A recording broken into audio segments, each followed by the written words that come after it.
आप भी पीछे उनका कुर्ता पकड़ के लग जाइए, सचिन पायलट जी के लिए कैंपेन कीजिए। अंजना जी, जैसे मैंने कहा कि जब भी ये लोग परेशानी में आते हैं, ईडी को लेके आ जाते हैं, ईडी फेल हो जाती है, हिंदू मुसलमान लेके आ जाते हैं। अंजना जी याद करिए, मतलूब अहमद नाम है उस आरोपी का, और सबसे बड़ा जो कैंसर देके गई है कांग्रेस सरकार, मैं आपको बता दूं, क्योंकि इनके लिए हिंदुओं की भावनाओं की कोई कीमत नहीं है। देखिए, मुझे भाजपा के प्रवक्ताओं को, नेताओं पर तरस भी आता है और हंसी भी आती है। मुझे दर्द हो रहा है सचिन पायलट जी को ये बोलते हुए। कांग्रेस के विधायक ने पगड़ी पे लात मारी एक बुजुर्ग के, आपको लगता है वो भूल जाएंगे?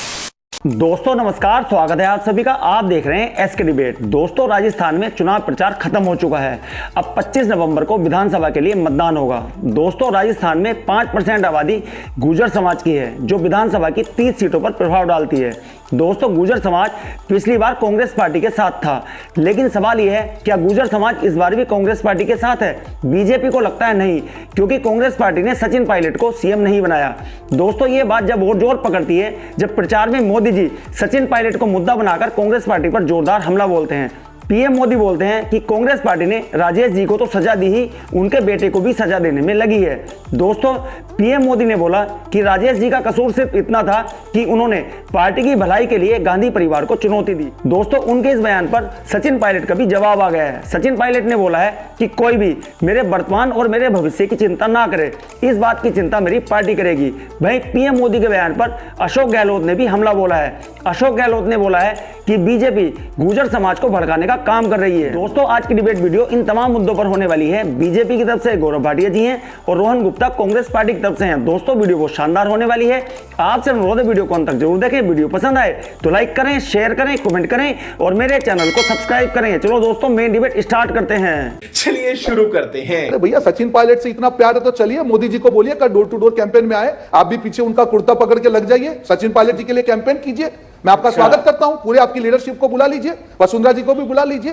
ये मुद्दा बदलने से काम नहीं चलेगा। अंजना जी, पूरे राज्य की जनता, जब हम राजस्थान की बात करते हैं, लास्ट जब 2-3 दिन का समय होता है, जो वोटर अपना माइंड तय करने होने वाला होता है, वो देखता है कि कौन सी सरकार हमको क्या दे रही है, कौन सी पार्टी हमको क्या ऑफर कर रही है। और ये देखिए, पार्टी का देखिए बचपनापन समझिए, हंसी की मामले समझिए, कांग्रेस पार्टी के नेताओं की बात करने के लिए मजबूर हो रहे हैं। इस प्रकार के नैरेटिव नहीं चल सकते। अंजना जी, जैसे मैंने कहा कि जब भी ये लोग परेशानी में आते हैं, ईडी को लेके आ जाते हैं, ईडी फेल हो जाती है, हिंदू मुसलमान लेके आ जाते हैं, कुछ नहीं बचता है, कांग्रेस की बात करते हैं। अरे आप क्या लेके आए कि कर्नाटक हो या हिमाचल हो? अंजना जी, कांग्रेस पार्टी की जीत इसलिए हुई कि उन्होंने टाइम बाउंड मैनर में जो प्रॉमिसेस जनता को की थी वो हमने पूरे करके दिखाए। मुझे एक राज्य दिखाई या एक पूरे देश में 10 साल से इनकी सरकार है, मुझे बताइए कौन से बातें इन्होंने टाइम बाउंड मैनर में पूरे किए। अब जो लड़ाई जो है, ये इंडियन नेगेटिव एजेंडा हिंदू मुसलमान है, उसके सामने कांग्रेस की डिलीवरी की लड़ाई है। जनता ये जानना चाहती है कि उनके लिए क्या है। जनता को कोई प्रॉब्लम नहीं है कि कांग्रेस पार्टी के अंदर क्या चल रहा है, जनता को कोई दिलचस्पी नहीं है कि भाजपा में क्या हो रहा है। अच्छा, तुमसे ना हो पाएगा। एक बहुत ही व्यापक मुद्दा हमने उठाया कि बिजली तो हिंदू हो, मुस्लिम हो, सिख ईसाई हो, जैन हो, बौद्ध हो, पारसी हो, सबके लिए आवश्यक है। बिल्कुल, मैंने तो प्रमाण दिखा दिया कि एक गवर्नमेंट ऑर्डर है जिसमें कहा है रमजान में बिजली नहीं कटेगी। और दूसरी तरफ मैंने ये भी बताया, करौली में जब हिंदू शोभा यात्रा निकल रही थी तो पत्थर मारे गए। अंजना जी याद करिए, मतलूब अहमद नाम है उस आरोपी का, वो मुसलमान था। 100 दिन तक गिरफ्तार नहीं कर पाई अशोक गहलोत सरकार। मालूम है क्यों? क्योंकि अपराधी का धर्म देख रहे थे। आप चेक कर लीजिएगा, 100 दिन तक सरेंडर किया उसने कोर्ट में। दूसरी बात, इन्होंने कहा कि भाई आप बताइए आपने क्या किया। मैं आपको डंके की चोट पे बताता हूं, इन्होंने कुछ नहीं बताया उपलब्धि के बारे में, बल्कि जो मैंने पूछा पेट्रोल सबसे महंगा श्री गंगानगर में, इन्होंने कुछ नहीं बोला। महिला उत्पीड़न, सबसे ज्यादा बलात्कार के मामले 6310 राजस्थान में, इन्होंने कुछ नहीं बोला। बेरोजगारी दर 28%, इन्होंने कुछ नहीं बोला। मैंने बताया 14 बार पर्चा लीक हो गया, इन्होंने कुछ नहीं बोला। हज सब्सिडी कौन देता था? किस प्रधानमंत्री ने कहा था लाल किले की प्राचीर से कि पहला हक देश के संसाधनों पे अल्पसंख्यकों का है और मुसलमानों का है? क्यों भाई, बाकियों का हक क्यों नहीं है? और सबसे बड़ा जो कैंसर देके गई है कांग्रेस सरकार, मैं आपको बता दूं, तुष्टीकरण की राजनीति की वजह से। ये वक्फ एक्ट कौन लाया? कांग्रेस पार्टी लाई। और प्लेस ऑफ वर्शिप एक्ट, जो सारी समस्या सुप्रीम कोर्ट में चैलेंज है, कौन लाया? कांग्रेस पार्टी लाई। मालूम है क्यों? क्योंकि इनके लिए हिंदुओं की भावनाओं की कोई कीमत नहीं है। हिंदू आतंकवाद का आविष्कार करेंगे, ये बताएंगे भगवान कृष्ण ने कहा है जिहाद करो, ये बताएंगे कि भगवान राम काल्पनिक है, और हिंदू चुप रहेगा। मैं आपके चैनल पे कहता हूं, हिंदू मुसलमान सिख ईसाई सब बराबर हैं, लेकिन अगर हिंदुओं की भावनाओं को ठेस लगाते हो, हिंदुओं ने अब ठान लिया है तुम्हारे अस्तित्व को गायब कर देंगे। तुमने भगवान राम के अस्तित्व पे प्रश्न लगाया था। गजब बेइज्जती है। आप देखिए, मुझे भाजपा के प्रवक्ताओं को, नेताओं पर तरस भी आता है और हंसी भी आती है कि उनके कांग्रेस के नेताओं की बात करनी पड़ रही। अभी गौरव भाटिया जिसकी बात कर रहे थे, उनको मैं बता दूं कि जिस नेता की वो बात कर रहे हैं वो कांग्रेस पार्टी के उम्मीदवार है, कांग्रेस पार्टी की सीडब्ल्यूसी के सदस्य हैं। और अभी जो बयान प्रधानमंत्री ने दिया उसका खंडन किया कि भाजपा वाले मुझे इतना प्यार मत दिखाओ, मुझे मालूम है और मेरा राहुल जी और सोनिया जी के साथ दिल का रिश्ता है और इसीलिए मैं यहां पे हूं। आप फिर भी यहां पे आर्ग्यूमेंट कर रहे हैं। ये तो सिर्फ भाजपा ही कर सकती है, ये मोदी है तो मुमकिन है। बिल्कुल सही है कि जो नेता कांग्रेस पार्टी के सीडब्ल्यूसी के मेंबर हैं, वरिष्ठ नेता हैं, चुनाव लड़ रहे हैं, प्रचार कर रहे हैं, उसी की बात लेके आ रहे हैं। अगर सचिन जी से इतना प्यार है तो सचिन जी जितनी बातें भाजपा के बारे में बोलते हैं सारी सही मान लीजिए। और आप सचिन जी का जितना टेंशन कर रहे हैं गौरव भाटिया जी, 20% वसुंधरा जी के बारे में सोच लिया होता ना तो राजस्थान में जो ये औंधे मुंह गिरने वाले ना, कभी थोड़ी इज्जत की परिस्थिति रहती। जो आज 20-25 पे रुको, करीब 10 सीट बढ़ जाती।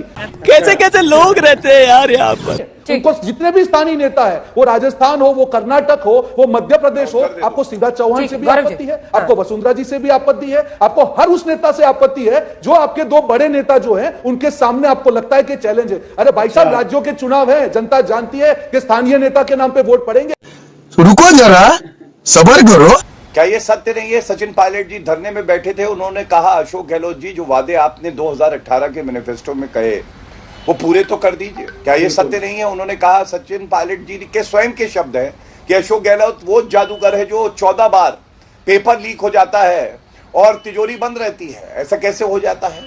क्या ये सत्य नहीं है अंजना जी कि सचिन पायलट जी को पूरी तरह से बेइज्जत किया है कांग्रेस पार्टी ने? मैंने बताया कौन कहता है निकम्मा है, नकारा है, अपने ही उप मुख्यमंत्री को। और आपको एक बात और बता दूं, आप याद करिए करीब 3 साल पहले की बात है, 19 विधायक कांग्रेस पार्टी के, सचिन पायलट उप मुख्यमंत्री थे, अशोक गहलोत ने और बाकी लोगों ने एक डिस्क्वालिफिकेशन पिटीशन दी थी स्पीकर सीपी जोशी को। सीपी जोशी जी ने इस 3 साल में क्या किया उस याचिका का? क्या डिस्क्वालीफाई हुए या नहीं हुए? इसी को कहते हैं कि जब आप सत्ता में बैठे हैं तो दुरुपयोग करें सत्ता का और संविधान को तार तार करें। यही नहीं, अभी और सुनिए। नरेंद्र मोदी जी ने कोई सचिन पायलट की चिंता करते हुए ये व्यक्तिगत एक बात नहीं करी कि सचिन पायलट, अरे उन्होंने एक असूलन बात करी कि पार्टी में एक नेता है, पार्टी के अगर गांधी परिवार को चुनौती कोई दे दे या आला कमान की बात ना माने तो उसका क्या हश्र होता है। एक बात। दूसरी बात वंशवाद की। मैंने बड़ा स्पष्ट सवाल पूछा, मैंने कहा जब उनको गद्दार बुलाया, निकम्मा और नकारा बुलाया, मुझे दर्द हो रहा है सचिन पायलट जी को ये बोलते हुए, लेकिन सोनिया गांधी, खड़गे जी, राहुल गांधी को कोई दर्द नहीं हुआ। एक उप मुख्यमंत्री के खिलाफ आपने निष्कासित किया जाए इसकी याचिका लगा दी, आपने राजद्रोह का मुकदमा लगा दिया, दर्द नहीं हुआ। ये चुनाव हर राजस्थानी देख रहा है। राजस्थानी की सबसे बड़ी अगर कोई उसके लिए चीज होती है, उसकी अस्मिता, उसका गुरु वही होता है। कांग्रेस के विधायक ने पगड़ी पे लात मारी एक बुजुर्ग, आपको लगता है वो भूल जाएंगे? हिंदू मुस्लिम की बात करते, मेरे हाथ पे देखिए क्या है, अशोक गहलोत का तुष्टीकरण देखिए जो बात हम उठा रहे हैं। कन्हैया लाल का तो सर काट दिया, सर तन से जुदा कर दिया, लेकिन रमजान के महीने में बत्ती नहीं कटनी चाहिए, चाहे अगर करौली में हिंदू यात्रा निकाले तो पत्थर भी पड़े। मजा आया। देखा दोस्तों, आपने गौरव भाटिया और रोहन गुप्ता दोनों को सुना। आप किसकी बात से सहमत हैं? और दोस्तों, आपको क्या लगता है राजस्थान में कौन सी पार्टी की सरकार बनेगी? कमेंट सेक्शन में कमेंट करके बताएं। और अगर वीडियो पसंद आई हो तो लाइक करें, शेयर करें, कमेंट करें और मेरे चैनल को सब्सक्राइब करें। चलो दोस्तों, मिलते हैं अगली वीडियो में। जय हिंद, वंदे मातरम, जय श्री राम।